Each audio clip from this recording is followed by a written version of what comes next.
In just 1 week, my autistic child's hypersensitivity completely disappeared, and I thought it was going to be permanent for life. Hello everyone, my name is Paul. I am the father of a child who was diagnosed with autism at the age of 3 and who is now 10 years old. And up until very recently, that is until I started neuromodulation, he suffered from auditory hypersensitivity, meaning that as soon as there was a bit more noise, music or anything like that, he would put his hands over his ears, which is quite common among autistic children. And he also had tactile sensitivity, meaning that when I touched him like this, he would have an intense reaction. We could hardly touch him at all. He had actually had this hypersensitivity almost his entire life until I started neuromodulation. Why is this video important? Because this hypersensitivity is extremely disabling. Insofar as when he was at school, as soon as the other children shouted, he would put his hands like this.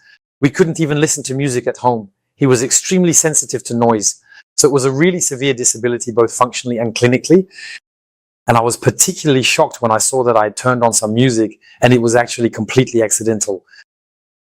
I had put on a bit of music and then I noticed he wasn't reacting. I turn up the volume a little and I see that he no longer puts his hands over his ears. And at that moment, I was shocked. Just 1 week of neuromodulation. What happened? Why did I implement this neuromodulation?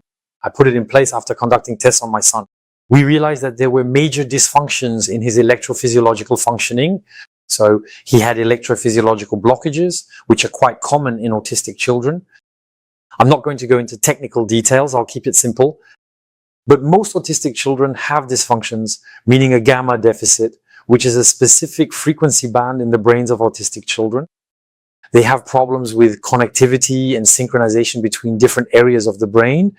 And all of this is electrophysiology.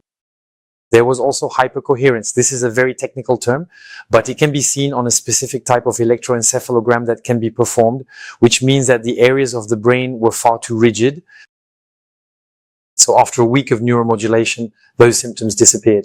Today, I can touch him, I can give him a massage, he won't jump out of his skin, he'll behave completely normally.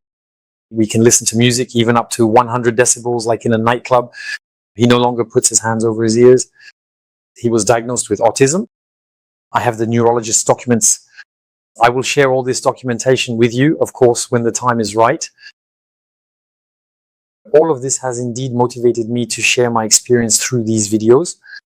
I also share bibliographical references that are likely unknown to most of the autism specialists you may have encountered. But based on my experience over the past 7 years, I have seen just how incompetent most autism psychologists, pediatricians, doctors, and even neurologists truly are. When it comes to the subject of autism, as soon as there are autistic symptoms, restricted interests, impaired communication, an automatic ASD diagnosis is given. They don't make a clear distinction between a child who has experienced severe trauma and a child who has suffered from significant emotional neglect during their childhood. Furthermore, scientific literature shows us that this frequently results in the development of various types of behaviors that are very similar to autism. There is literature on the BEIP, which involved children from Bucharest orphanages, where they exhibited classic electrophysiological problems, classic signatures, which led to all these children being diagnosed as autistic. They had all the symptoms of autism, but in reality, it wasn't autism. It wasn't an atypical brain structure in terms of wiring, but rather functional problems, meaning electrophysiological issues, because these problems resolve themselves with natural stimulation for those who were adopted before the age of 3. I'll move past this brief digression. This is just to show you how complex the issue of autism really is. But one thing is certain, neuromodulation is still largely underutilized today. And if you have an autistic child, I encourage you not to delay in exploring this avenue. Because it is an approach that is widely recognized, we now have more than enough scientific bibliographical references available on the subject. Significant improvements have been proven in autistic children. And as the father of an autistic child, I am in a good position to share my own practical experience, that of my son. Following the neuromodulation that I implemented and regarding those autistic symptoms that are often described to you as fatalistic, as permanent, lifelong, and supposedly impossible or nearly impossible to improve, know that this is false. Because when you address the source of the problem, which is electrophysiological, that is functional, the electrical activity in your child's brain, you can achieve exceptional results on your child's autistic symptoms. In this video, I focused on hypersensitivity, but know that I have managed to make many other autistic symptoms disappear. I talk about this in other videos on this channel. If you are interested in this video, I invite you to subscribe to this channel, because in upcoming videos, I will be sharing Alexandre's progress with you, especially regarding language, which for me is the next challenge, as well as the clinical developments he will experience, always with the implementation of neuromodulation. Today, I have implemented an intensive neuromodulation protocol combined with a specialized educator who works with him 7 hours a day.